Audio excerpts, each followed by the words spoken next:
What if you could slide into 1,000 different worlds where it's the same year and you're the same person, but everything else is different? And what if you can't find your way home?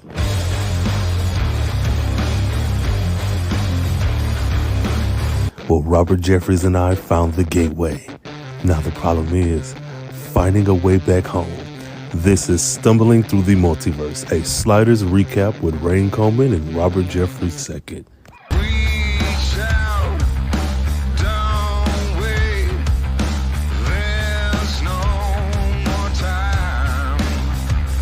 What's up, y'all, and welcome back to Stumbling Through the Multiverse. We are making our way downtown, 1995, making it do what it do. I am your co-host, Rain Coleman, the CarefreeBlackNerd, here with you again for this audio visual experience. And I have with me, y'all know who he is, number one, Mr. Sci-Fi himself, Mr. bringing this whole thing together. Robert, what is up, bro? What's up? What's going on, man? How are you doing? I don't know, man. I don't know. Hell, who knows?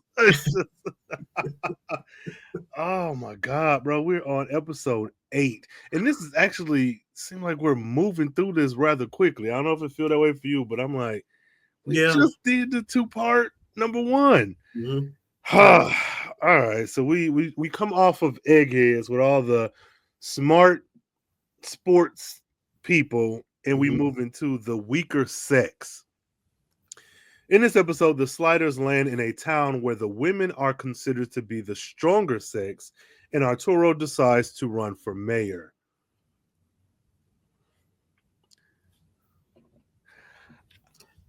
You take it away. I will personally say this was one of those episodes that I've been waiting for Rain to get to, because I've been interested to see what his feedback would be on this episode. And this the weaker sex is definitely one of those it's alternate history in a way. So this isn't a wacky world, right? This is just,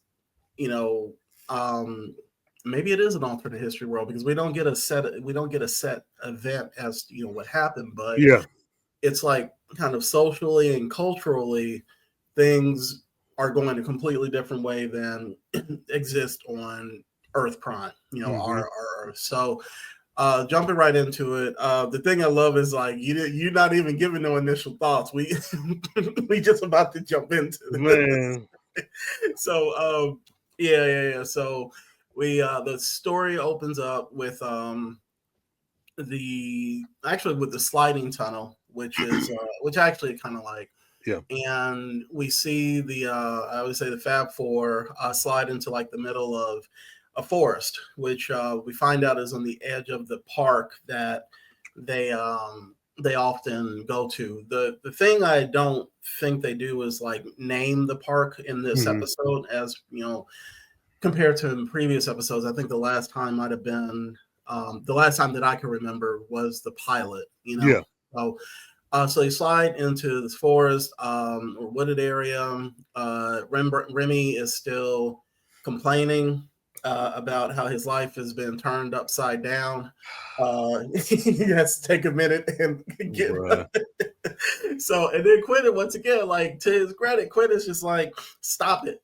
I'm gonna clap back every time you say something to me about this. And I think he says something like, I think that you like talking about me or attacking, coming at me, and then I think Remy says something like, yeah, and I'm going to continue to do it and all this, whatever. So Wade notices their position where they're at in the park and says, well, if we head in that direction, there will be a newsstand called Bernie's or Benny's, and I think the professor is the one that says, and I think they serve a really good pretzel. I didn't know pretzels was going to get as much shine time in this episode as it did. And so they go to the newsstand. It looks like Wade is the only one with money, And I'm like, how much are these How? pretzels? Yeah. How much are these pretzels? Because you probably could have bought one for the squad, right? One Yeah. each. But Wade is like, I'm holding on to my $5, so let's just only buy one.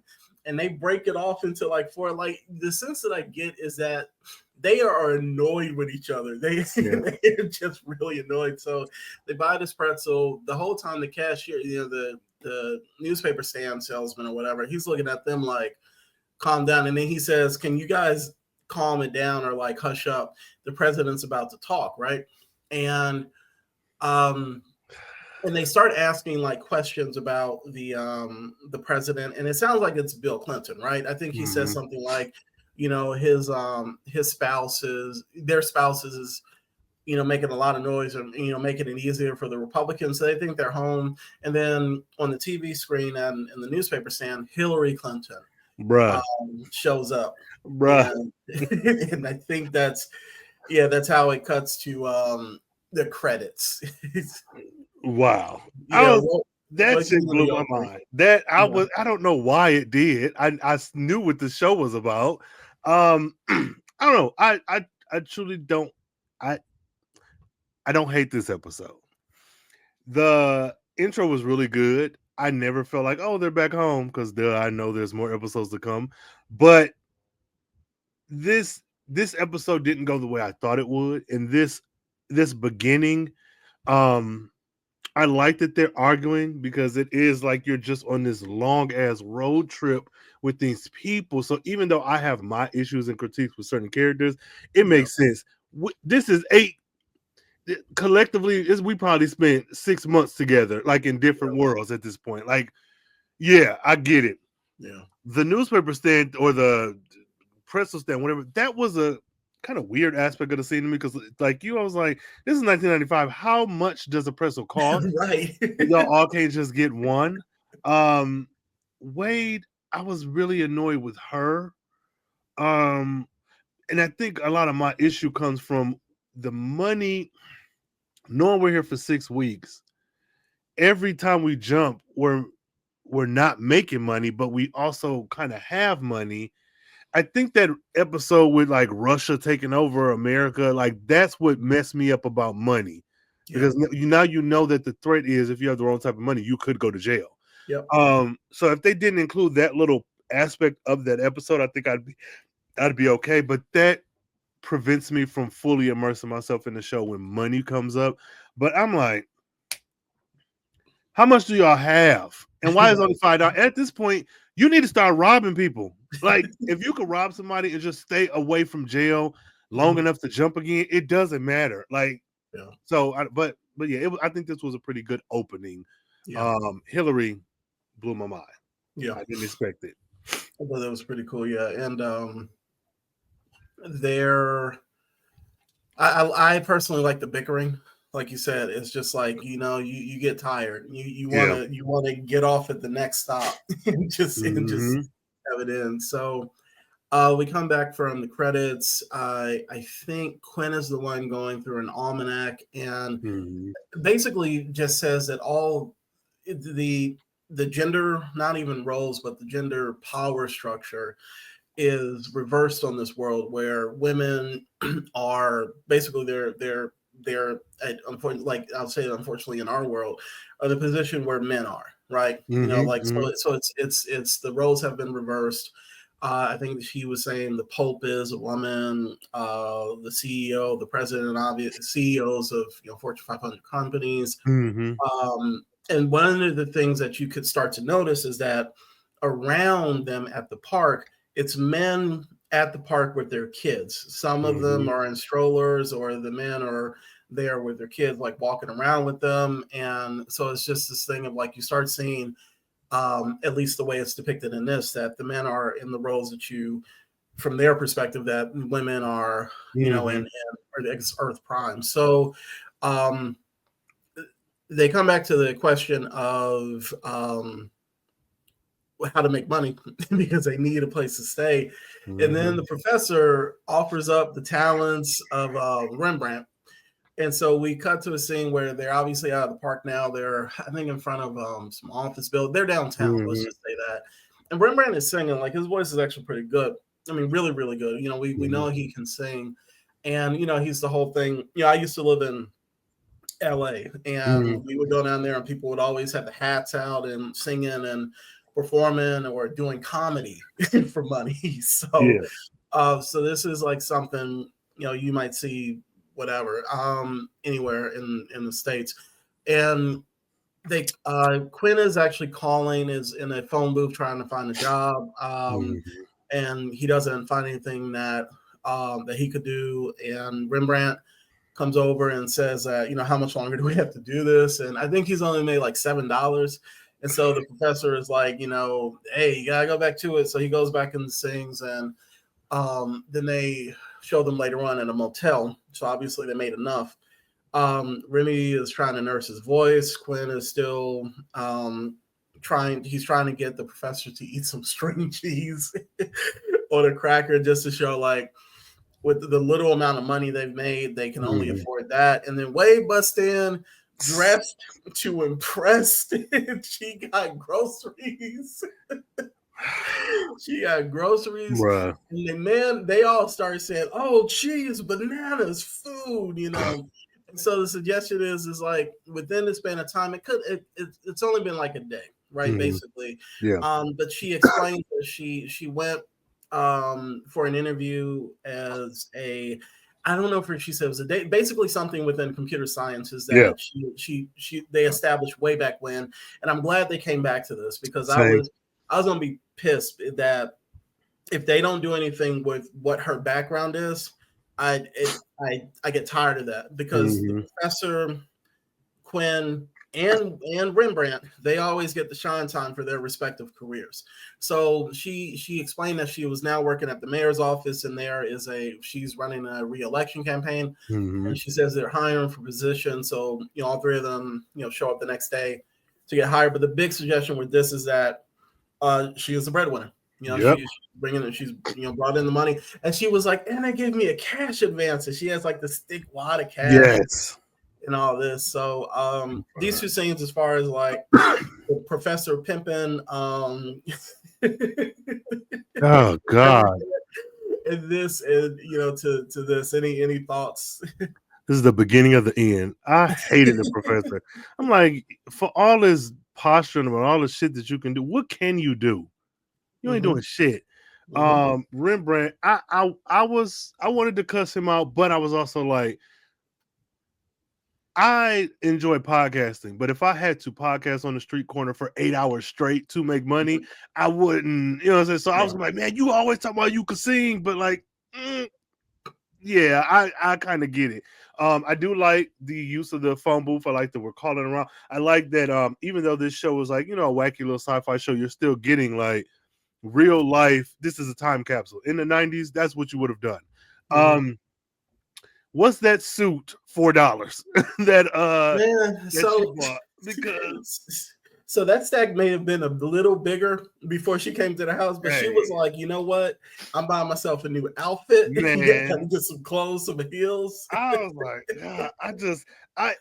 the guys, to me, I don't know. It ain't 2024 sensibilities, but there's something that made me so frustrated with them, because even like Queen, and I get it, because we're around each other, we get on each other's nerves. But it's like, oh yeah, maybe we can get a larger hotel room, and I'm like, we're gonna be here for 6 weeks. If we gotta sleep together on the floor, so be it. Like, don't spend all this money. Then week 5 you run out, and for a week I was like, something about that was bothering me. But all in all, even this part, I'm like, all right, this is good. You've established what's what. To your point, I do like that we're revisiting what she's good at. Yeah. Women in STEM. This is where Wade started annoying me less and less. I'll just say that. And we can, because right now. Yeah. So it's a good moment. So the next day, the three of them, three guys, they go to the office and get on the elevator, and these two ladies come in. It's a tall white lady with red hair, Mm-hmm. and then a shorter black woman with the Tony Braxton. I don't know what you would get, Finger like waves. It's finger finger waves, right? waves. Yeah. It's like very much representative of the time. Yes. And the professor is like trying to flirt hard with the taller lady, with the white lady, and he says something like, um, it would be he offers to press the button for her floor. It says it would be my pleasure to press your button. It's just like, yo, dude. And he keeps trying to flirt with this woman, and the woman is just like shooting him down, shooting him down. And it gets so bad that even Rembrandt is like, oh, that Yeah. was, and when when these two women walk off on the same floor that they're going to leave, there's this big poster it's a re-election campaign poster, and for the taller lady, it's her re-election campaign poster, and Quinn says, "Great, good job, Professor. You just tried to hit on the mayor." So so they go and to the interview. They say like an hour has passed, and Quinn, the professor, and Remy are still waiting to be interviewed. And anytime the professor, this is where the professor starts to show his ass. He says, if at the risk of sounding sexist, and it's just like anything that comes after your mouth, that's as bad as saying, what did he say about black? He's like, I'm not a racist, but Right. that's Right. so.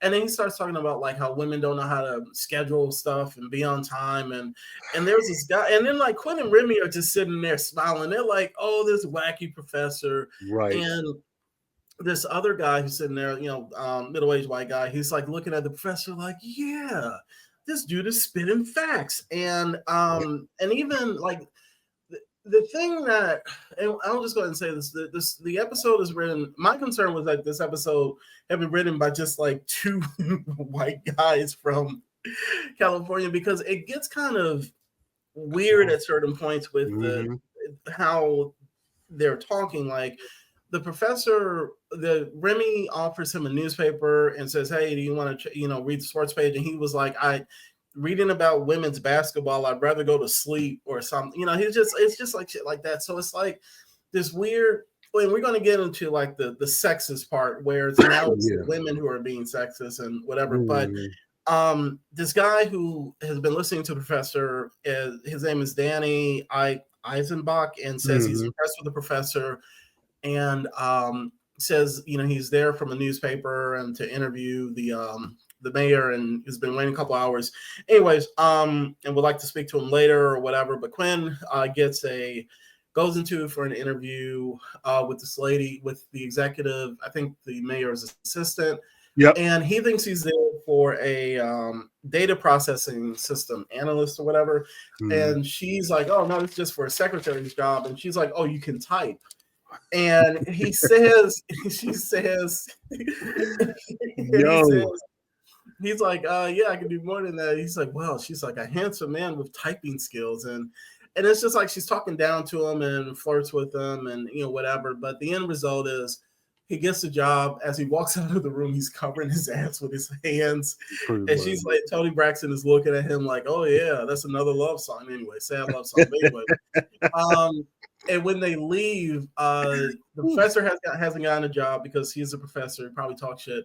They never said anything about Rembrandt's interview. I think Rembrandt just left with the guys because he didn't want to wait any longer. But when they leave, Danny sees the professor outside and says, "Hey, can you come and meet with me and some folks that I know?" And professor's like, "Fuck it, yeah." So I wanted to end it there because what I wanted to just generally say is like, they do this thing, and it's like this throughout the episode, and we'll bring it up. It's like, I don't know if we had a world where women were in power, or at least the gender power disparities were switched. If they would start acting just like the asshole men, and in my mind, and so that's the thing. That's why I had to check, because this seems like lazy writing to me. And it seems like I think it's one of those things that, and let me preface this. I'm saying this as a dude. I Yeah. am saying this as a man. But Mm-hmm. what the thing that they had, and it's throughout the episode, is that it seems as if they are just that's what I'm saying. This literally they're just replacing the women being empowered and acting. And to be honest with you, I don't think that they would act like assholes just as much as men are. Now, definitely, like we do and men do in this world. If Mm-hmm. that makes any sense, right? So Yeah. that was the thing that kind of kept getting me. And one of the things that I had to realize is that um, this is not the. And I think that if it were done now, Mm-hmm. we would probably get kind of a deeper discussion, because Yeah. this is very, and that's the thing that kind of gets me about this episode. It's very surface level, right? Yeah. And it just seems like we'll get to the player lady with Mm-hmm. Rembrandt. So that's kind of where I'm coming from. Like Yeah. I think women would do like much better than the assholes that we have running things now. So that's kind of like my general thoughts about Mm.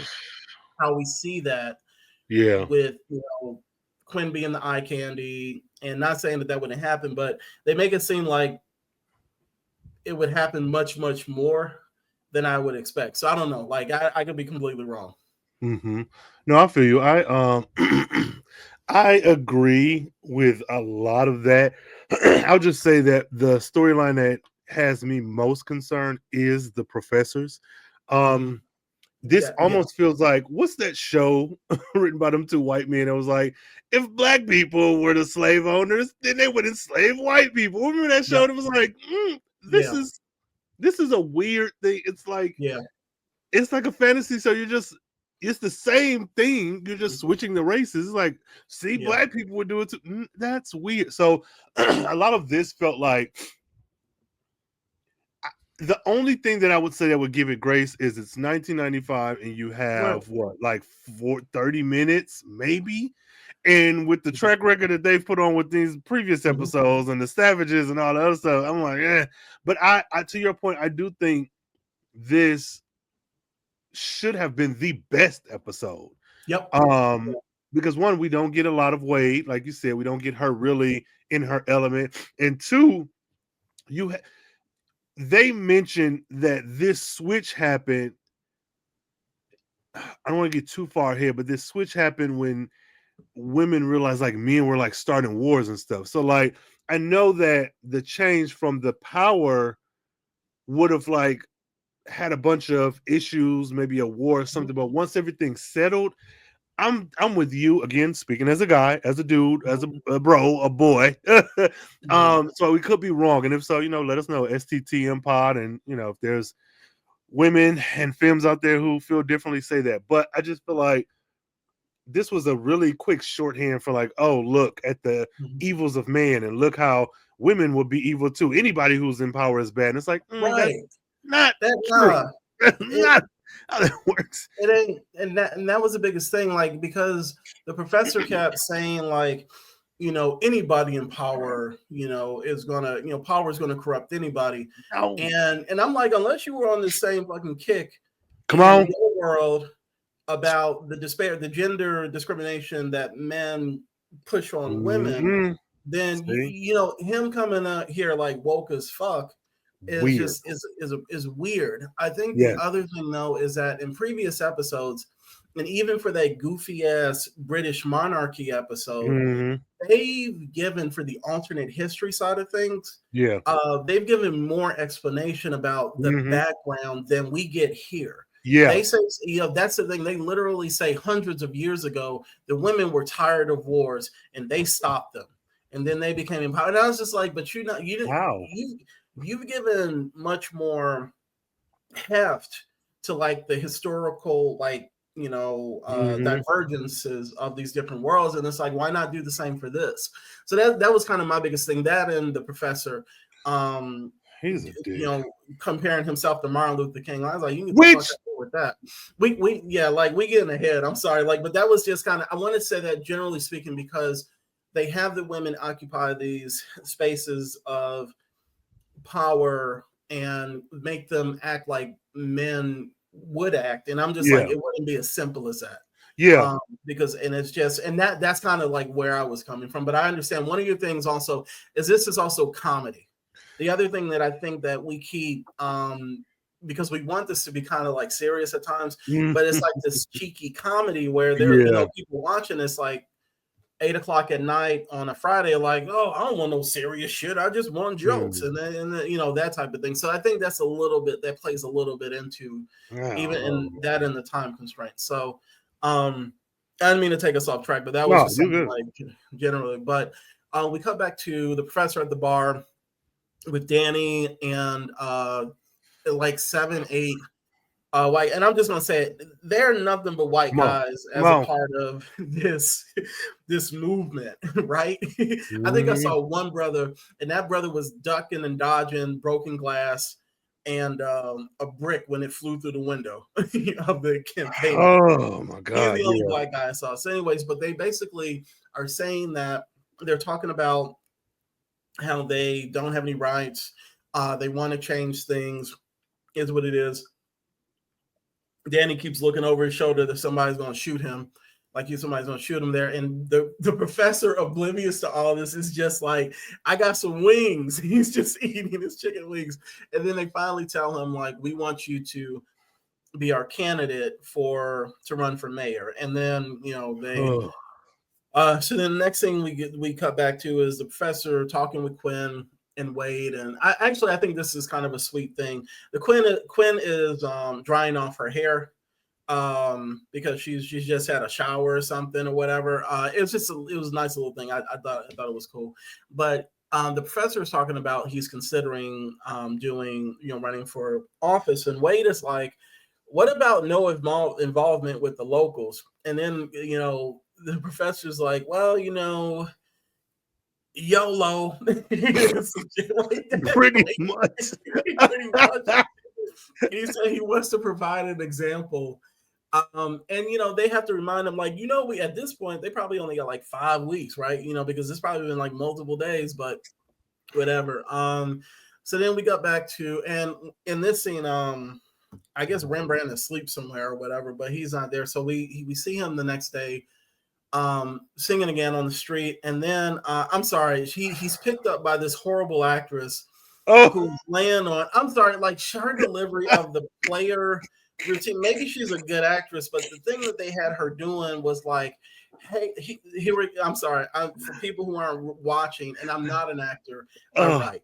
So this is how, for people who are watching this, you get a show tonight. Oh no! Hey baby, how are you doing? I like your singing. You are the bomb.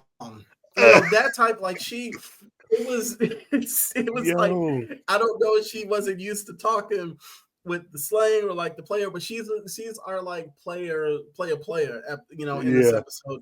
And she pulls up and tells Remy, like, your voice is great. I know people in the music industry. Maybe we can, get you something going. And in the back of my mind, it says 6 weeks. And Remy is like, he's sitting there like, I got this. This is great. And he's like, attractive woman, has a nice car, obviously has money, he's going to take me out to lunch. And then he just jumps into the car. Another instance of this black man just jumping into a car with a random ass white woman. I'm sorry. You got to toss race into this, like, sometimes, because this shit ain't vibing at times. Like, and he just jumps into the car and they just swerve off. So basically, Rembrandt got himself a sugar mama, right, for this episode. So anyways, her name is Sabrina Braxton. So hey, Tony Braxton, right? I told you this episode. So we go to the mall. Professor's in full campaigning mode. This woman, he tries to hand a leaflet to this woman, and she's like, "You should be ashamed of yourself." And he says, "You're ignorant bovine," and I'm like, "Oh God." And so the guy comes over, I think that his name is Danny, and says, you're gonna have to work on your public image. And the professor, and he tells him, like, well, why don't you go kiss the baby? And we all know you don't literally have to kiss the baby, but it's just going to schmooze. But because of the professor is who he is. He runs after this father holding his baby, and runs after them and says, "Let me kiss your baby," and their cameras filming them or whatever. But before we get to the next scene, going from the bar to the Bruh, at the fuck all mall, this. it's a lot. So Fuck it anything, all. I'll flip all this shit over. I The professor to me is the most inconsistently written character. oh, okay, And okay, I might have to walk that back, but from the way he has been in these, like, and I'll even forgive the out of order episode, like, because I don't yeah, think that those being out of order does not affect his attitude, his yeah, personality. But we were on a world where you had access to your one true love. You sat here and made this mm-hmm. plea to yourself of Yep. that world to get your There you shit go. together. Mm-hmm. You are a professor. Yes, you are a white man in the 90s. That can be excused. But you are like a man of education. You know what I'm saying? Mm-hmm. Like, you have all these things working for you, and yet we get here, and is it like your misogyny jumps out? Like, Yeah. what? It's so it's so frustrating. I know we have to look at it through a 1995 lens, but this episode in particular really, I think this was the best episode in the sense that, like, the conversation that should come from it Mm-hmm. so many years later, what is this, 30 years later, 20 years later, something like that, 30 years later, it it, it shouldn't begin and end with this episode of this podcast. But like, that shit was so weird to me. Yeah. Um Everything that he's done up until, because even like giving penicillin, that's a net positive. Even with, what was the world with the atom bomb, even that, Yeah. you tried to keep those plans away so that you wouldn't leave the world worse off. You didn't succeed, but you don't know that. Like, everywhere we've gone so far, yes, you got a snarky attitude. I mean, who don't? All four of y'all keep bouncing off each other, but this episode in particular really made me hate this person, because where's all of this coming from with Mm-hmm. what we've had established? Now, if you think I'm wrong, please say so. But from where I'm sitting, this, I could see the maybe hesitation, but the Mm-hmm. outright bucking of the system is so weird to me. But like, is it also indicative of like a white man of a certain age in power?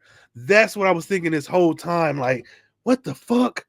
But Yeah. even going to Rembrandt, they did not, and I didn't expect them to because they haven't done it yet, but did not factor in race in a lot of this. And No. if we're looking at Homegirl picking him up, I'm thinking of, was it Tony Braxton who was picked up at the gas station? Mariah Carey. I may be wrong about Mariah Carey, but there's been women in the past who have been discovered Yeah. Yeah. to be models or to be Mm-hmm. singers or whatever. But I'm like, if we're looking at this as like not even women in power, but just swap Mm-hmm. gender role world, this white woman picking up this black man and promising a singing career Mm-hmm. is even more diabolical, because I can accept that we've changed. There's been a role reversal. I can accept everything you've given me, but to your point, not having the history of this world is frustrating me, because I'm thinking the transatlantic slave trade. I'm thinking, how far back does this go? Like, Yeah. give me, so I can Yeah. enjoy this episode and watch it, but a lot of the stuff that popped up, specifically the professor and specifically Sabrina's relationship with Rembrandt, was like, what the fuck are we doing? This is Yeah. weird. This is The, very weird. So, and the thing that gets me with so as far as with the professor, I mhm, agree, because like they've everybody from the first episode has had a personality type. So mhm. Rembrandt, it is what it is for the first two seasons. He's a comedic relief Yeah. musician, right? Um, Quinn is the can do everything adventurer, wonder kid, wonderkind, or whatever you want to Mhm. call him. Um, the Wade is she wants to go on adventures. She's gonna let you know what's on her mind. Mhm. She's gonna be sarcastic. And she's brainy Jane, right? That kind Mhm. of like tomboyish type of vibe or whatever. Yeah. Like, this is my best friend, that type of shit. And Mhm. then Professor has always been like the pompous, he's a pompous dude. He's a pompous, like aristocratic guy Yeah. or whatever. But I don't know if they've done anything to establish that he is as much of a misogynist as we see in this No. episode. And so this is a series where stuff comes out of left field. Like you have and it just, so like you said, when he has an entire episode where he sees that his double is treating women like crap and not to carry that over to this world, it's like, it's two different dudes, at least, Yeah. like, that aspect when it comes to your respect or your treatment of women. So that I can understand. My thing with Remy, outside of the discussion of race, is that this is yet another episode where he has this comedic B plot. And I keep saying this when it comes to him. I'm tired of that. Definitely he is not literally just in the British episode just sitting and said, "Where we gonna go? I don't want to fight." Okay, James Brown. That type of shit, right? But I'm sorry, but at least, like, people are like, well, it's an improvement because in the 70s world, he had a whole storyline where he had a family, he had to deal with that, and in this one, he got picked up by someone with ulterior motives. And I'm like, but what if Quinn had been that dude, right? Like, not saying that he could have been out there singing, but she could have rolled up and been like, hey, you look good, and let me take you out to lunch or whatever. What if Remy had been in Quinn's position? Like, so that's the thing that you got to think about, is like, sometimes just kind of switch the roles. You don't have to lean into him singing all the time, because you get him away from being the secondary B plot where it's a joke. So that was my biggest issue, that and the woman trying to be this player. And I don't think that she had ever done that in her life. Like, it seemed like the acting was not working. Like, we've seen examples in movies where it's just like, hey, little girl, I'm a, that type of shit. Like, get like that. Like, if you're gonna lead into it, don't be like, hey, brother, you're fine. Oh, I man. like it. Right? Oh. That type of shit. Like, come on. Shit, if that's one of the instances where you want to get a sister in the show, like, bring her in. Like, I mean, so anyways, after that, we see the professor back at the motel, and on the news, they're treating his campaign as like a joke. They think it's an anomaly, whatever. I think the professor is like soaking his feet because he's been walking around all day. And the one thing I will say with Wade in this episode is she ain't letting the fuck up. Yes. She was going in. Yes. So this is where we get the information about the history. Very quick. Wade is saying that hundreds of years ago, women took control. They were tired of men constantly fucking shit up. And more power to them. Like, that's amazing. And professor was like, grumble, grumble, grumble, misogyny. I gotta do this for the people, for the MAGA crowd. Anyways, and he's like, because it's nothing but white dudes that we hanging out with. Anyways, so, but Wade is like, I have no tears for you. But what she actually says is, because the professor says, like, I want to make things more equal for everybody. And Wade is like, the reason you have a problem is because you're seeing it from the other side. But then also she says, I've been devalued and overlooked because of my sex. And so I understand where you're coming from, but he's like, I don't give a fuck, right? Yeah. So and it's just a scene of like, they will constantly go back and forth, and Quinn the whole time is like, huh, and Remy is somewhere getting his love on. So what did he say?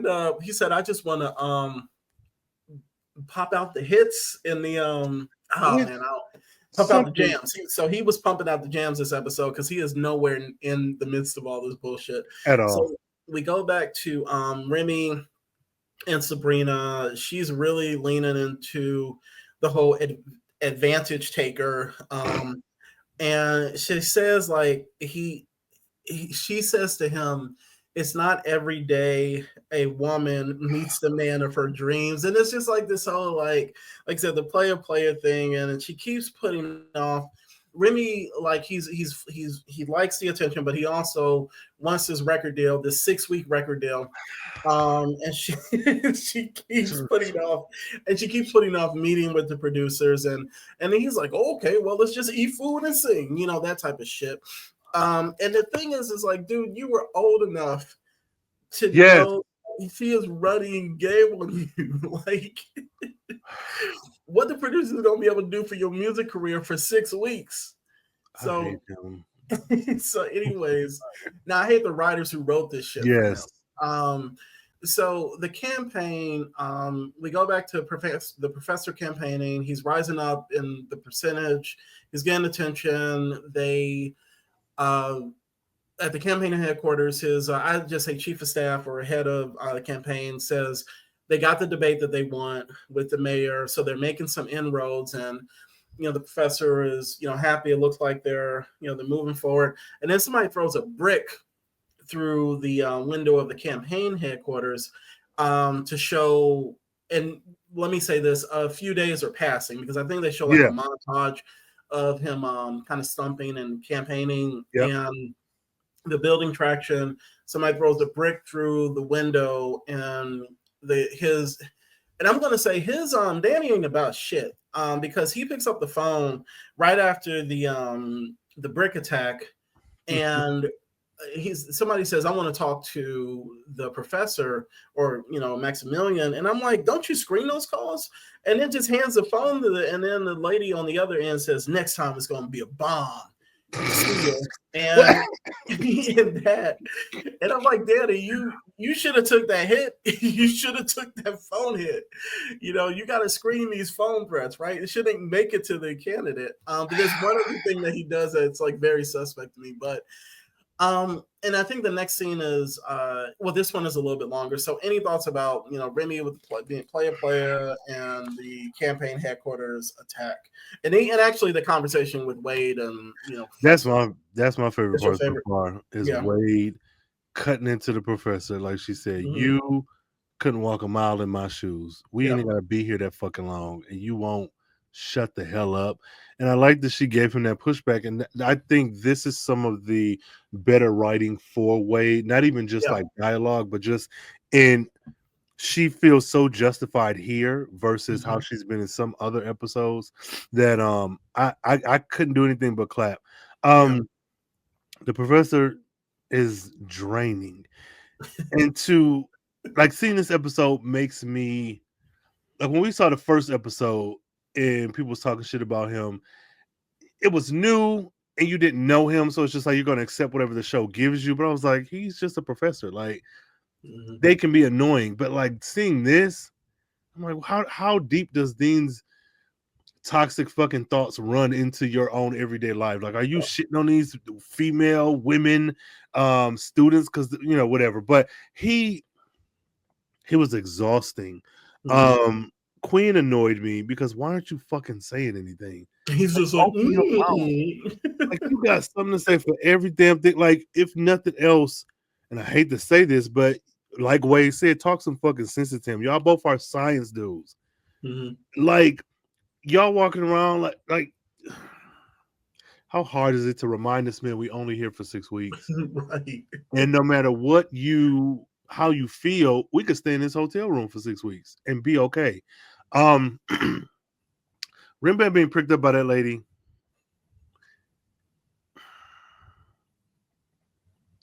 And being wined and dined. Him and her didn't have any chemistry as actors. That was part of my problem. Like I was like, yeah, to your point, like she was kind of clunky. I think she had a nice look. But they didn't have any chemistry because it also felt like they were on two different shows. Like she's on a primetime drama like Melrose Place, and he's like, "Hey, girl, what you doing over there with that alabaster skin? Come and sit on my lap." Like it was so weird. Like, what are we doing? You fucking weirdo. I'm not as mad at them. Yeah, because I see what they were going for. But to your point, it's like this is the second white woman that we've seen. Wasn't he like what's that woman from them 3 chicks from the Love is Love world?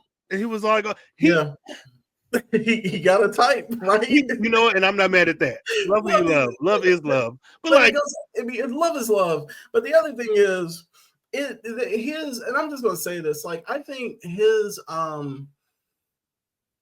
the sisters in this show are few and far between. say that. And I don't know if spoiler, I'm sorry, for Say the it. 5 seasons of the TV show. Say Um it. and it just like, and there are times where I think that it helps to have, I think just for like inclusion and diversity, Mm-hmm. to have I mean, I was happy that the executive assistants, or the actually the mayor's Yeah. assistant, Mm-hmm. was a sister Yeah. with the Tony Braxton hair, because like I Mm-hmm. would have been like, shit, are there no black women here, women of color? So it's Nope. just one of those things where, and I don't want to say like you put a woman of color in that role and she does better because of whatever, but it's just like we gotta, I don't know. It was just this thing of, or a better actress. I mean, I just, like I said, Yeah. it seemed clunky. And her ex-boyfriend even points out that Remy is older than her. Very. So yeah, and it's just like, you gotta. I mean, it was shit. If they hadn't had her be his age, maybe Mm-hmm. I would have accepted it more. It's just like, Mm. and that's not my biggest gripe with this episode. I mean, more the professor being an ass, but it's Yeah. just like, this is the second episode back to back, not where we have him doing nothing but disappearing from the main team for half the episode and then showing up later on like, hey, how's it going? Yeah. You So, motherfuckers all right? yeah. So I didn't mean to cut out. We cut No, it no. like, yeah, there. Okay, so the next thing we have is, so after that, Remy wakes up. He was like, fresh to death because I guess sex has been good. He's been eating well. Things are good. She left him a note about coffees, downstairs or whatever. He's like, I'm good to go. And he's like, I love this earth hopping or earth jumping. And Quinn calls him, and even, How? I don't know, like, I think Remy called, maybe like we've been saying, they need to keep tabs on where everybody's at. So Remy, Yeah. within the midst of that day and night, called them Okay. up and was like, this is That's where I'm shacking. okay. I can see that. And so he gives him the number. Quinn calls, and Quinn is concerned about the professor. And it's actually got to think about this. He calls because of the attack. And Remy's like, "What attack?" I'm just like, Remy, you were completely. Remy get a meal, he get a woman, he Hey, gets a potential record opportunity, man, and he look. says, "Fuck them other sliders, I am good." I And he, mean, he did that with Wade too. So I just, he did it with Wade. So Remy, he tells him, he says Quinn is concerned because things are escalating. He says he's going to have to talk him out of running, and Quinn has to make another call or whatever. So the I'm just gonna call her. I'm sorry, I can't remember this woman's name. Tony Braxton comes in and says, it's not actually Tony Braxton. Comes in and says, "Can you make this? Brew some coffee?" And Quintus is like, I'll take some. He's like, I don't want any. And she's like, I need you to brew some coffee, or these guys tell him to. And as he's walking away, these two other male co-workers who work in, I guess, as receptionists or customer service, whatever, they talk about how Matt, the professor's going to lose, and how it's crazy that he's running, and he's talking shit, and yep. they're talking shit, and then Quinn says, you know, I'm a clap. He doesn't, whatever. He defends the professor, and then the guys say, no man can be like in office or in power because they have too much testosterone to be pilots or politicians. And then Quinn's like, maybe they can, or some shit. And and it's just like, y'all gotta read the room. Like, you gotta read the room. And so Quinn, the mayor, Tony Braxton, and Wade ask Quinn to show, come back and talk with them. Actually, it's the mayor and Wade. Wade ain't saying shit. This is the only issue I had with her for this episode. You should have prepped this man for what was about to happen. But they go in and they basically show an attack ad that they've made against the professor, which pretty inflammatory, whatever. I mean, it's an attack ad. It is what it is. We saw worse in 2024. Like, shit, we saw it every day. And so Quinn, after seeing the ad, they ask him, what do you think about it? He's like, why do y'all need me? And Tony Braxton says, your man doesn't speak to you. And it's just like, it's the whole thing of like the role reversal or whatever. So Quinn asks, Wade to step out into the hallway so he can talk to her. And Quinn argues and says, good or bad, he's still our friend. Did you give him ammunition? And she was like, it's in the fucking newspapers, Quinn. It's like it's on the front page. She says, and I think even with that statement, she and let me walk back what I said. Okay, because I was gonna get you. Yeah. Let me walk back what I say. I'll admit when I'm wrong, but she at least the vibe that I got when she said that was, it's on the newspaper. I'm not saying this shit, and the suggestion being is just like, I ain't got shit for what he's doing, but I'm not about to throw this motherfucker under the bus. And I respected that. And she also said that she was just as like kind of surprised as he was. And then Quinn says, I quit. He's like, I quit. Taken away. How many more weeks? We at this point we don't know how many weeks they have. It got to be at least 4, because remember the campaign. Like, well, no, you go ahead, because I mean, like basically he's taking another source of income because Rembrandt ain't getting paid in nothing but ass. Ass. Like he just isn't. And he ain't bringing nobody in because he thought this 4-week contract was going to pay all their bills, and then the professor's running for office. So who's the only one bringing in money at this point? Wade. So I hate this. I'll let you give me your thoughts on those few scenes. I hate all of this.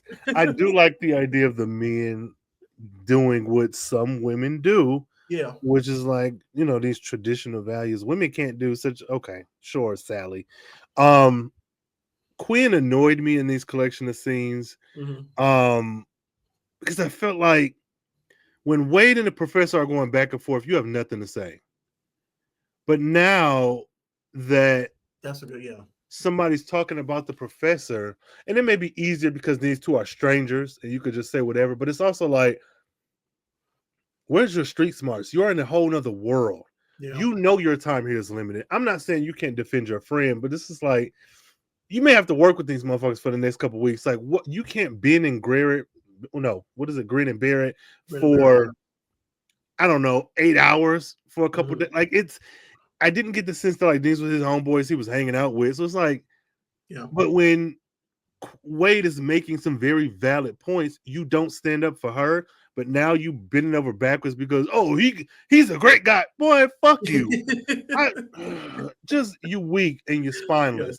As far as Rembrandt is concerned, he was really pissing me off about the record deal because I'm thinking like you married your high school love and found out she was a terrorist and that your son was terrible and that shit just ain't going right for you. This was his time to fucking relax.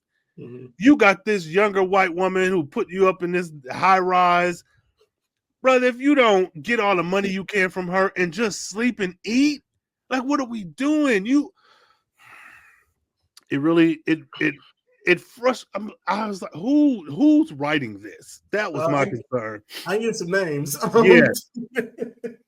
Nicole Yorkin and Dawn Presswich. It sounds like Dawn and Yorkin did this.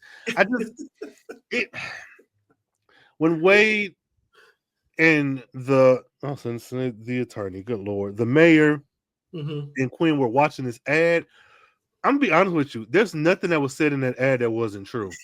You cannot provide, like you said, I'm a professor, but they asked, hey, professor of what? There's no record of you. Like for me existing in this world, that was absolutely true. So for him to be mad, I'm like, you think Wade went and found footage of him chasing babies at the mall? Like, what are we doing? Like, get mad at the brick and all that. Yes. But to be like, oh, this is so bad, and nothing that they said was incorrect. And you, as a man, all you had to say was, no, this doesn't do it for me. This makes you seem like you're a bad person, or like it's like, again, where's your street smarts? Like, why are you not able to read the room? Quinn is a punk. Again, you could stand up to all these other people and you can call out. Wait, also, you fucking up her money. Wait, can I talk to you for a second? No, honey, you gonna sit here with your pretty little head and you gonna tell my boss what you think about this ad. Like, what are you doing? I don't know. I just feel like a lot of this shit was like irresponsible. Yeah. And I could blame it on intersectionality, maybe I'm black, the queerness, the being 2024 versus 1995. But I have to believe that if I was 26 years old in 1995, hopping from earth to earth in Quinn's position, I think I would have a little bit more street smarts to be like, yes, girl, this is great. Or no, this fucking sucks. Like, as from a male perspective, this is bad. Like, there's ways to help your friends out, which that is not quitting your job. Fuck Quinn. Again, fuck him. At least he ain't getting nobody killed this episode, but like, he fucking sucks. And I didn't care. He actually saved somebody's life this episode by yelling. So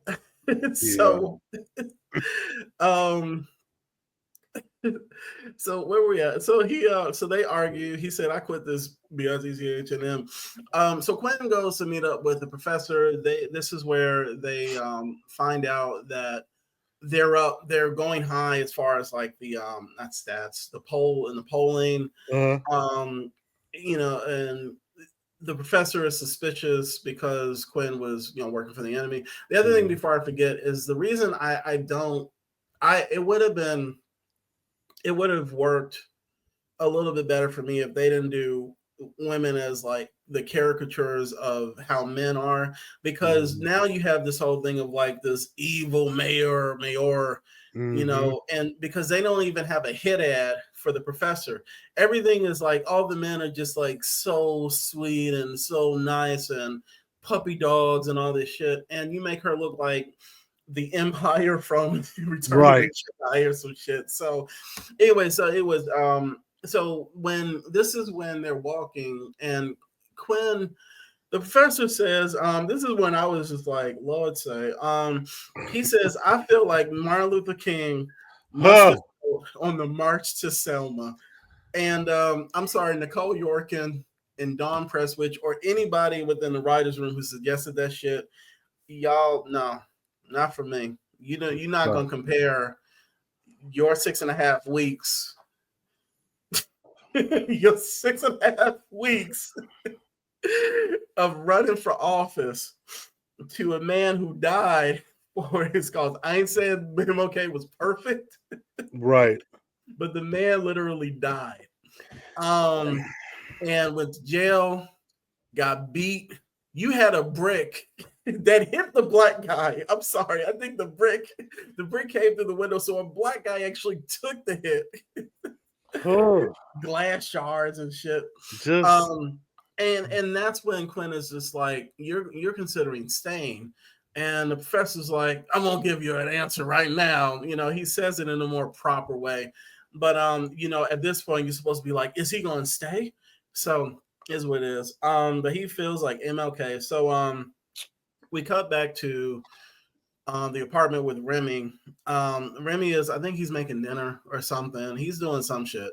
And then the boyfriend, this guy walks in, and he that's what the thing. Rembrandt hears somebody come in, and it turns out to be the ex of Sabrina's ex, and they have an argument. Rembrandt, they talking shit, and the guy basically says something. Remy says something about his 6-week record deal, and then the guy's like, oh, so she's a record producer now. And then Remy's like, what? Say what? And basically the guy lets or confirms what we already knew.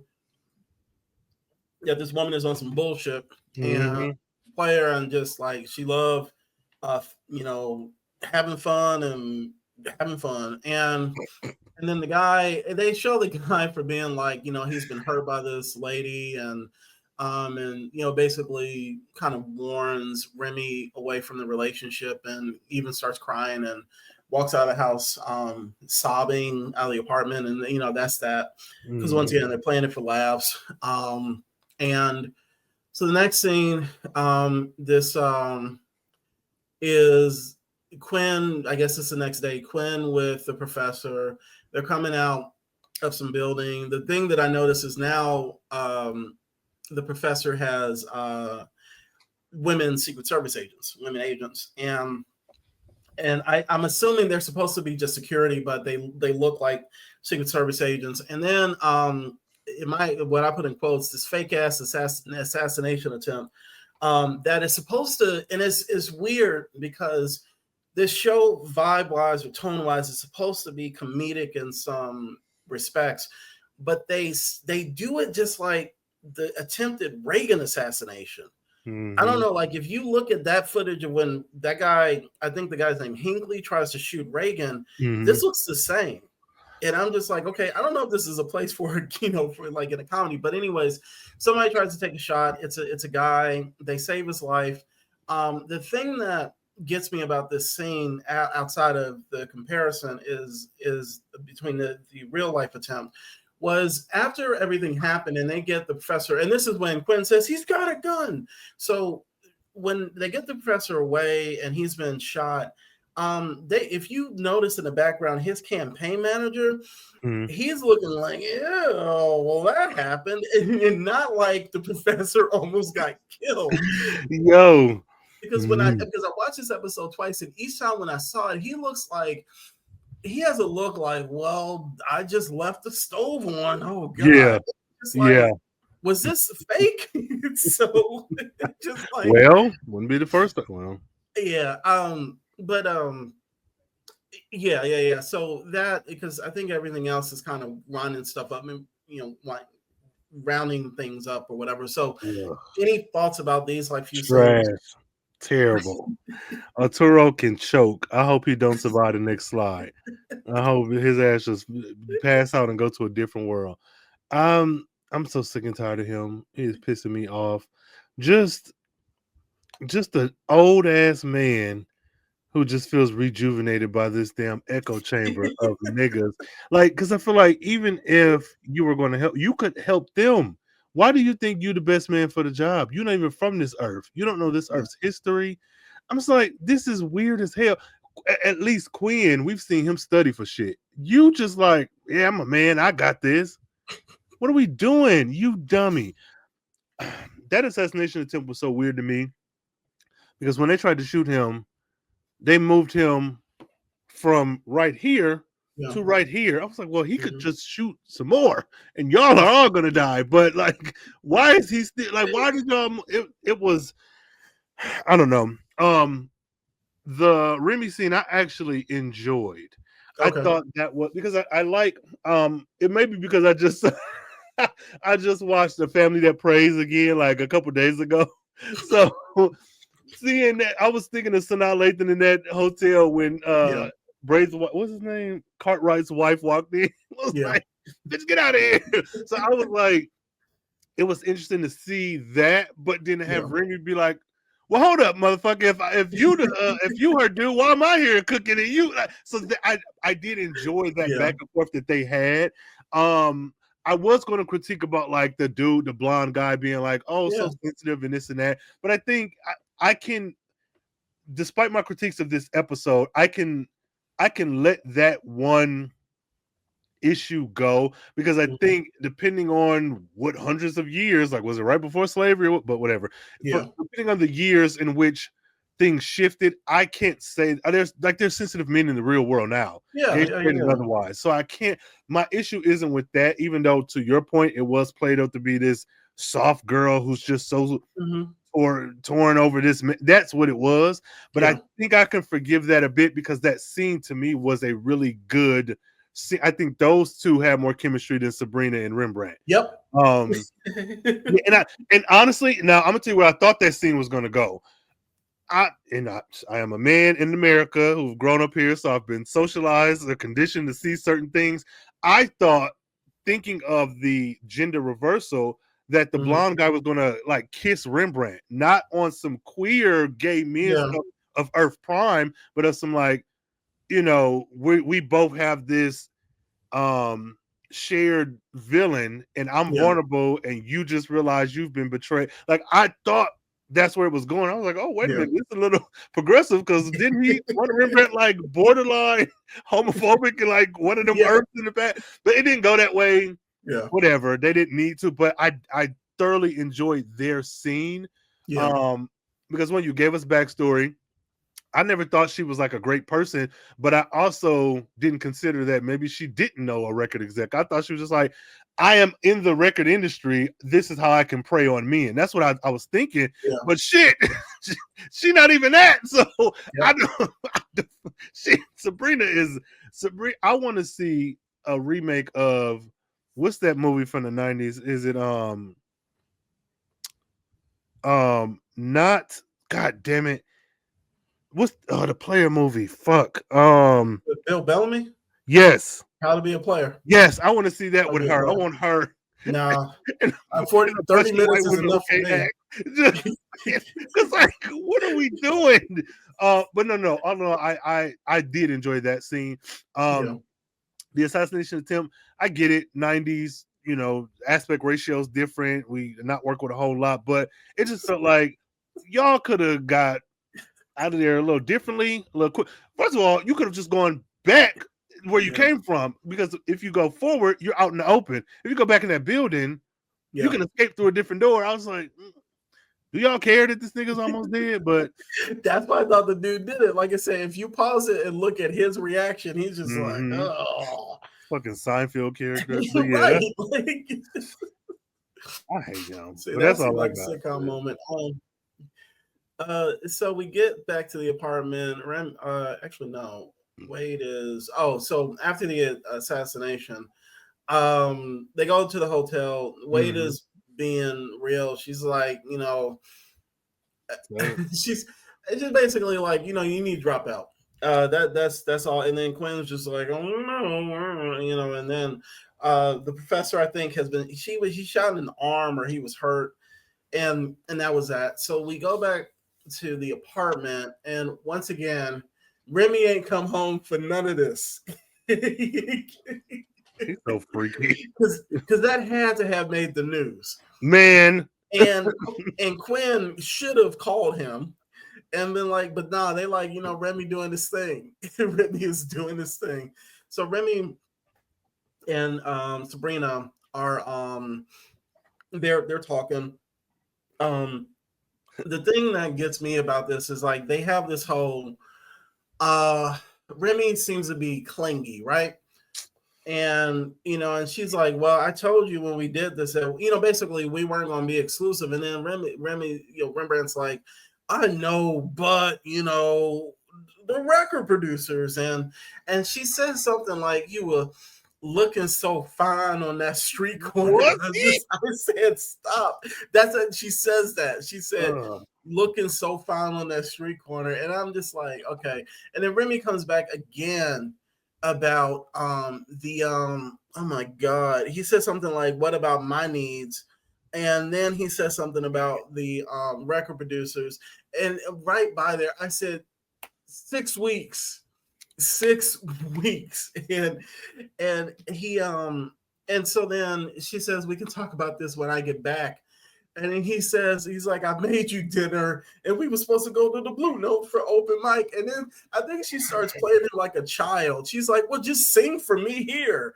Just sing. Like, and he's like, I don't want to, whatever.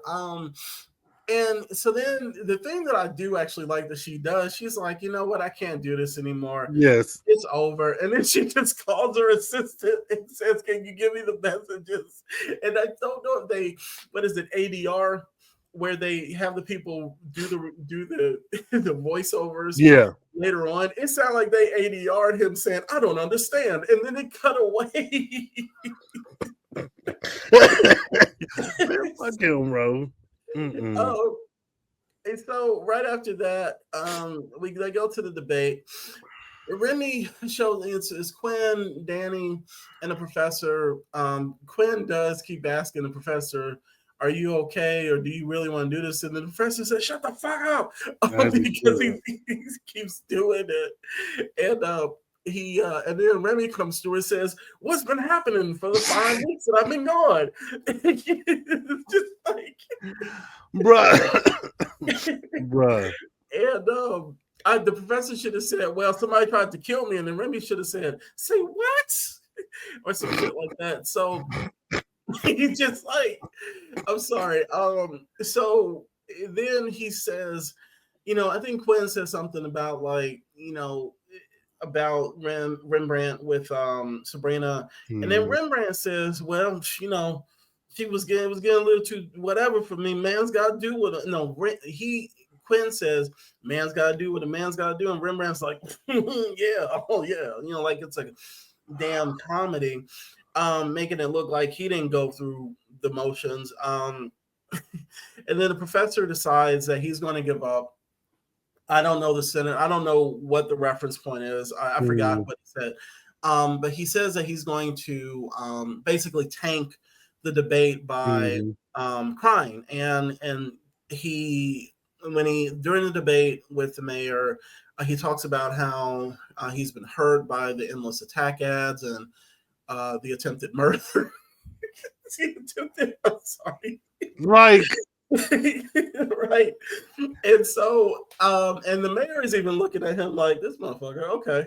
And so he gets off stage, and he's like laughing and whatever with Quinn, and Rembrandt, and they were like, "That was a really good performance." And then Danny and this other guy who's actually been in the episode, they come over and they're like, "Well, you did bad, with your a certain percentage, and then but they said your numbers are rising because of the sympathy factor, and it's just like, just quit at this point. Just quit. Like, you playing these games, it's like, and it keeps backfiring. So and I will say, the thing that I do respect about this point is they are going through like rapid fire with these scenes, and nothing is drawn out. Even when they jump, they don't have I have a drink. Like, we'll get to that. So they get to election night. The Quinn, Rembrandt, and the professor are like in an office, which is away from the main area where the voting results are coming in. And Wade shows up, and I love this about Wade. She actually brings a bag of food, and she's like, I'm like, this, have somebody do that every episode. And so her and the professor make a bet that he is going to, whoever wins, loses, or whatever, he'll get a neck massage from her, and she will make him her slave, her servant. Now, when she said that, I was like Wade? Wait a minute now. That was a big. And then when she called him boy, I was like, shit. I'm glad that wasn't Rembrandt. Man, look. And so they the results come in from CNN, and he's lost. So at that point, he makes his decision to slide. So Quinn, and that's the other thing. They actually got the sliding right this episode. He puts it on the ground. He doesn't put it up into the ceiling for them to yeah. He puts it on the ground. Oh God. So they would have to climb the table and jump up. And Rembrandt jumps through. Wade takes off her heels and jumps through. Quinn goes, I think the professor, and then the Quinn, and then the professor. Professor takes off his campaign pin and tosses it up, and it hits the ground. And then they cut, the portal closes, so it's not a lot of time. And so then they cut back to the campaign center, and apparently CNN had fucked it up. They got it wrong, and it turns out that the professor did win. And Danny comes upstairs and looks around, and they're gone. To tell the professor, and he picks up his pen and the campaign pen, and that's how the episode doesn't end there. So they we go to the next world, which maybe is like a couple days or a day later, and you see Quinn and Wade laying on the beach. Rembrandt walks up, and then Wade calls out for her boy, which I have. I'm sorry, I didn't have that didn't sound right. No. And so the guy, and the professor walks up holding, I think, drinks for a tray or something, and then he says, "How much longer will we be here?" And they say 9 days. So then he walks away, and then Wade says, "Ask Quinn, did you vote for him?" And he goes, "Nah." And then they turn to Rembrandt and they say, "Nah." And then they all start laughing, and then it just cuts off. Wild. Fuck him. I was like, I don't think any of these people give a fuck about either one because Rembrandt left Wade. He's always gone. Quinn don't give nobody plans for shit before they do stuff. Wade was calling Rembrandt a stupid asshole like a couple episodes ago, and then the professor showed his whole ass in this episode. So they still the Fab Four to me, but maybe they did the dysfunctional four. Oh God, these people suck. But fuck the professor, man. Yeah, what were any thoughts about these final scenes? Fuck the professor. Because out of all the worlds, like, you want to stay here? Like, that's what I'm like. Even if he won, like, bro, you want to stay here. You want to stay where your ex-wife was, where you could have made it up with her and be like, you want to stay here? Fucking weirdo. That nigga dumb. And then Rembrandt, cook this food. Let her leave and feed your friends. What are we doing? Right. Your friends are in a hotel room. You have food. The shit is so ass backwards. Like, I don't care if you don't. If I just gotta fuck this lady 2 or 3 times a day, then she leaves. And for the rest of that 16 hours, it's just me and my friend.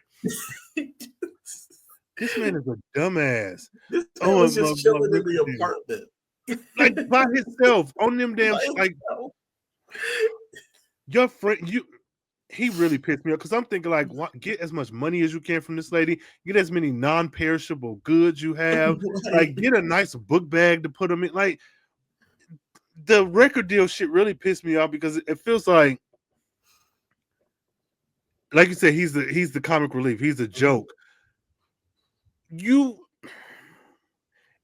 I think if we were going to have a Arturo, you're going to stay on this earth, if you had folded in Rembrandt more and actually let him meet a record producer and have them both struggle with, in this world, I can do more than I did at a professor in our world. Oh, in this world, I actually have a career. Like, to me, that would have been more impactful than like, okay, maybe this is something worth staying. But this shit, I was like, bro, you in for 6 fucking. This is a paid vacation, right? What are we?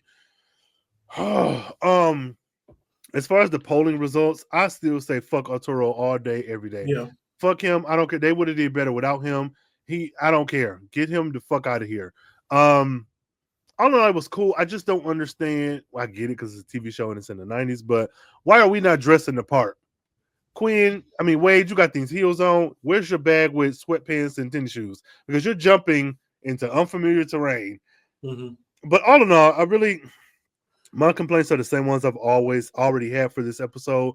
I'm glad they didn't stay, but I'm still looking at the professor sideways because the thing that prompted you to want to make change is the fact that not even you, because there's no other version of you here, your gender, not in danger of you can't produce babies no more, dying out, none of that. You're just in a different social station, and the shit was weird. So the show ended. It was a great ending. I'm glad he got his comeuppance at the end on this beach, but like, fuck him and fuck Quinn. Yeah, those are my final thoughts. So let's do the rundown. Who's your favorite character and least favorite character? My favorite is between that blonde crybaby and Wade. I think Wade, though, I'm gonna go with her because I do think she was able to shine this episode. I think Wade, she stood up for herself and she was consistent with her former self as far as her personality, not the love Yeah. shit with her and Quinn. Because one chick was like, "Oh, you're Quinn's boyfriend," and he didn't say no, so I don't know what that's about. Yeah. My least favorite was definitely Professor. Fuck him all day. Gotcha. Um, I'm just gonna say, let's start with least favorite. Mm-hmm. It's gonna be Rembrandt. I Mm. just, yeah, it's just gonna be Rembrandt. I don't like how they writing his brother. Yeah. Um, and as far as favorite, you know what? Because I would say Wade, but I'm gonna do something different. I'm gonna say the newspaper pretzel stand guy, because at a certain point he really wanted to tell them, shut the fuck up, the Yeah. president is talking. Yes. Yes. Because Yes. if it had been HBO, it was like, shut y'all's asses up, the president Yeah. is talking. So I thought that was pretty cool. He was like, just buy this pretzel and leave. I think that's what more stores should do. Don't have Mm-hmm. conversations. Be like, Yeah. you talking to me, leave. Yeah. I got your Buy money, your nigga. shit. So, Mhm. oh, favorite moment, least favorite moment. Um, favorite moment, because I went with Wade. A lot of my favorite moments was her talking shit back, but I'm going to go with Rembrandt and the blonde guy, because I think out of all the scenes, I think that was a really good. I just really like their conversation. I like their back and forth. I like their chemistry, and I like that the guy is like, "Oh yeah, I shouldn't be fucking with her." Like my Yeah. therapist told me about this. I'm backsliding. Like Mhm. in you could have got a caddy. Well, bitch, she with me. Well, bitch, she with Yeah. me. But you didn't. I felt like they both advanced from that conversation, even though Rembrandt Mhm. got his ass. So yeah, him and the blonde dude talking. I think that was probably my favorite scene. Um, my least favorite would have to be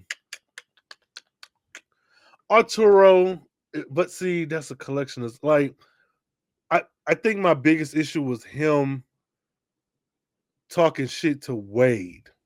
Like not even him on this campaign, that bullshit, but like him and Wade. Because the one thing to be annoyed with somebody, but it's a whole nother thing to like I liken that to people who, if I can get more personal for a second, who be like, oh, I don't hate gay people. I just don't believe in their lifestyle. And I don't think they should have such and such. Well, nigga, what do you fucking mean? Just because I sleep with a Right. dude, what the fuck that got to do? Like, so Right. I don't mind you in this one capacity, but you shouldn't exist elsewhere.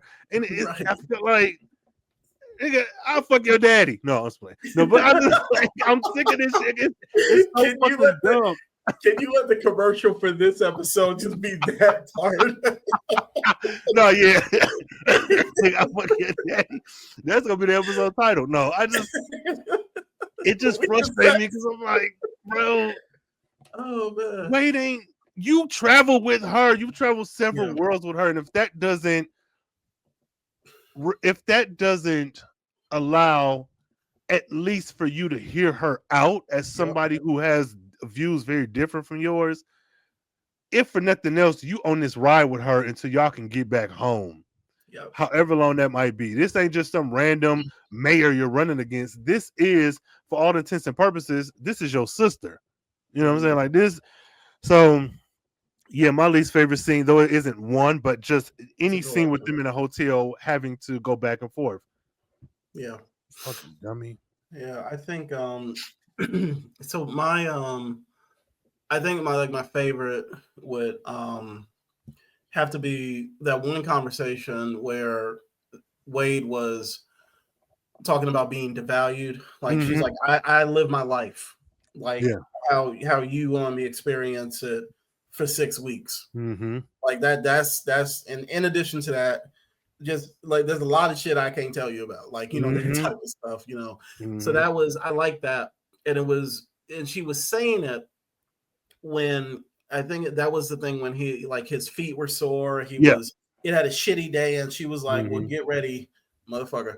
I'm about to tell you." So That's when you beat somebody. Like if you want to take somebody down, whoop their ass when they're at their weakest. Like, you don't like that, and that's kind of like. And I know that's not what she was trying to do, but it was just like you're about to hear this like real shit. Yeah. So the second thing, as far as like my least favorite, it would. I mean, it was. I think the professor, all the professor stuff would definitely. I'm gonna do a dual one. Him comparing himself to Martin Luther King and the March on Selma, and adjacent to that is I'm not gonna do that because that was no. Adjacent to that is Rembrandt's storyline because that seems to be like a running thread of his. And see, the reason I felt that it would have probably worked to have him change roles with Quinn is because you would have giving him something more serious. Yeah. So that I think it's more of a creative decision thing for why I think that his stuff just didn't work as well for me, or wasn't my favorite. So I guess out of how many Arturo for mayor pins would you rate this episode? I'm torn because I have my critiques and my issues with it, but I think this was a necessary and a good episode. Like, despite my critiques, I think it was good, even though I think it was bad. So this one would have to get a higher rating from me. Damn. I'm going to go with a 7. And I'm gonna leave it there. I'm not gonna question it. That was the first number came to mind. I'm gonna go with a 7. Because again, my critiques aside, I still think this is a necessary episode. Could be done better, but which episode couldn't be done better? So 7. I'm gonna just go. I'm gonna go with a 7. I'm gonna go with a 7. Okay. I don't know. What are you laughing at me? No, because I was thinking like, oh, I said it, but should I change? But no, I'm gonna stand by it. I don't care. I'm gonna just. I mean, you can always come back. So the thing is like I was actually about to rate this like at a 5. Okay. For like a large part of this, but I'm like this shit ain't as bad as Fever or get Fever out of here. Yeah, Fever. But there was another one that we gave a 5 to, and I can't remember. But so I don't think this is as bad as that. I think after discussing it, I will go with I'll just say 6 point. Oh no, that was Summer of Love. No, we gave Summer of Love like respectively. You gave that a 4.5 and I gave that a 5. So I'll do 6.5 for Weaker Sex. Okay. Yeah, I think that's fair. I think because this definitely ain't Summer of Love. That was horrible. Yeah. Found all the black people in Vancouver. And was just like, let's get them in on this one episode. We can't find them no other time. Yeah, they were happy that week. All the black actors in Vancouver were like, "We got gigs, y'all." Yeah, and we all at the same lot. God damn it! Oh man, right on. Fuck them, man. Oh man. Yep, that's the end of this. I don't know, y'all. Listeners, viewers, what do y'all rate this damn episode? If you ain't seen it, just based off our conversation, what the hell do you rate it? Because this was the Weaker Sex. Next episode is The King is Back, and I can only imagine. I hadn't even read the synopsis. I was like, I'm gonna read this. I said no. When I laid out, because I watched these at work. Yeah. And then I'll watch them again on Sunday. Yeah. Prepare for this. And I'll watch them at work on Monday. Yeah. But I'm like, I'm gonna wait to the very last minute because I don't want. I might rewatch this one, Weaker Sex, again, just to be irritated and go right into that one and see if my mood changes. So because I'm going to date this episode, my Christmas present to you no. is The King is Back. Oh, God. The timing for this to fall on the Christmas holiday and the New Year is perfect. That's my gift to you. That is terrifying that you say that. That don't even make me feel good. I'm scared of that. because it's something that I keep asking for, and it's funny because so this go around with actually reviewing the show, Yeah. it's like whatever deity you follow, it's just like, well, Robert, you're about to get what you want, and you seen the episode. I'm like, damn, yeah, I did. Okay. So, anyways, yeah, it's not you. I really, Lord. if this was an episode that I wanted your thoughts on, this one, The Weaker Sex, that one is definitely one Oh. that I'm going to want your thoughts on. Oh, we So, yeah. okay. Well, with that being said, because I now that you said it, I think I have an idea of what might be going on. But who knows? Hell, listeners, who knows? If y'all know, put it in the comments right now. Shit, because at this point, it's in the past. Yeah, I don't know. Well, let these folks know, where they can find you and support you, and continue to see what you got going on. Hell. You can find me at website is Robert K Jeffrey, Robert K JEFFREY.com, Instagram, Robert.Jeffrey, and I think that's it for now. I'll get my Bluesky handle for the next episode, but those two main places will be where you can find me. That'll work. And yeah, y'all, if you're already listening and watching, just check the feed on either one of these things. Carefree Black Nerd, Carefree Blurred on Twitter, Bluesky, and TikTok until it's gone. And Carefree Black Nerd on YouTube and IG. Not on IG as often, but hit me up. And use that hashtag STTMPod and let us know what you're thinking. Tag us, talk your shit online. Let us know how ridiculous this show is and how much fun you're having listening to us and all that good stuff. And until next time, stay carefree, stay nerdy, stay geeky. And if you find yourself on another world where the gender roles have been swapped for 6 weeks, just fucking lay low. Do not try to change shit. Just take it as a PTO break, get some food. If you find some sugar mama who picks you up off the street, then lay in her house for 6 weeks. Like, just rest. Golly. Oh, shit.